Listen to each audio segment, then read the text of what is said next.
अस्सलामुअलैकुम नाज़रीन, SS news सां गॾु आहियां Ayesha Sajjad.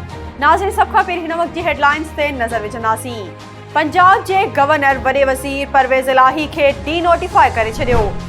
Governor Baligur Rahman D notify जो नोटिफिकेशन जारी करे छॾियो। ॿिए पासे गवर्नर पंजाब जे नोटिफिकेशन ख़िलाफ़ परवेज़ इलाही लाहौर हाई कोर्ट में पिटीशन दाख़िल कराए छॾी आहे।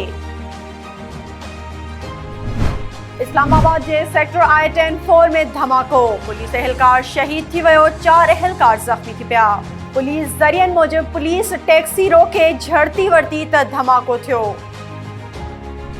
कराची समेत मुल्क जे अक्सर इलाइक़नि में मौसम थधो ऐं ख़ुश्क रहियो, जॾहिं त उतरे इलाइक़नि ऐं उत्तर बलोचिस्तान में सख़्त थधि थी वई।